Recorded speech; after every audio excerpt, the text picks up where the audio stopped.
Hi guys, in this tutorial I will show you how to lock on the wheel in the center very easy in After Effects. First, what we are going to do is, we should stabilize the video. As you see, the wheel is not centered whenever we play back the video. So, we have two options here to stabilize the video in the center. We can click on Stabilize Motion and stabilize the video, but the results won't be 100% clean. For this kind of effects, I recommend first click on Track Camera and wait until analyzing is done. Once it's done, make sure to select all points on the wheel and then right-click and select Create Solid and Camera. Now make sure to select Track Solid Layer and press S on your keyboard. Change the scale to 1 or 2 to make that solid really tiny. Now toggle off your clip so we can see only a track solid on that black screen. Then pre-compose Track Solid, 3D Tracker Camera and your clip into one layer. Make sure Move All Attributes and Adjust Composition Duration is selected and then hit OK. Make sure to scroll to the very beginning of that layer and then click on Stabilize Motion.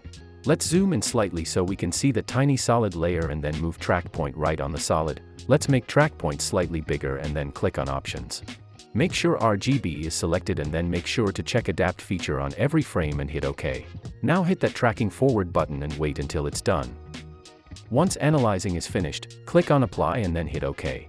Let's close tracking window and go back to our main composition. Now double-click on Pre-composed layer, make sure to toggle off Track Solid and then toggle on your clip. Now close Pre-composed tab and go to your main composition. If we scroll the video, you will see that it is all stabilized and the wheel is locked on in the center. But now we have those black edges. We can fix it by scaling the video. Press S on your keyboard and slightly scale in until black edges are gone. Now we have to center the video. Correct the wheel's position and center it properly. First of all, make sure to enable proportional grid from here. This will help us to find very center of the screen, so let's move that wheel until it's all centered. Let's quickly check the video. Nice, as you see the wheel is locked on and now we can make a car rotation effect. But first let's disable proportional grid, cause we don't need it anymore. Now let's pre-compose the video. I will name it to clip and then select Move All Attributes and Adjust Composition Duration and then hit OK. Now duplicate your clip, then rename duplicated one to wheel. We have to mask out the wheel now. To mask I will use Mocha AE. In Mocha select an elliptical tool and mask the wheel as smooth as possible.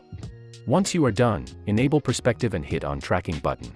As the tracking is done, click on Save and then close Mocha AE. Now expand Matte and then click on Create AE Masks. Nice, now we have an isolated wheel layer, so now make sure to select your bottom clip and then scroll forward where you want your rotation to begin from and press R on your keyboard. Click on Rotation Stopwatch icon to create a keyframe, then scroll to the end of your layer and change rotation to 1 time. It means the car will rotate 1 time. If you set rotations to 3, car will rotate 3 times. Everything is cool to me, but let's fix these black edges here. Let's apply motion tile effect on your clip. Check mirror edges and then change output width and height to 200. It's all fixed, but looks too weird. Let's enable motion blur on the clip. That looks way better now. Let's select both keyframes and then hit F9 on your keyboard to ease them. Then go to Graph Editor, right-click there and select Edit Speed Graph. Now make a smooth curve like mine, or play around with curve until you will be satisfied with it. Let's quickly check it. Nice. Hope this video was helpful. Thanks for watching and like the video please.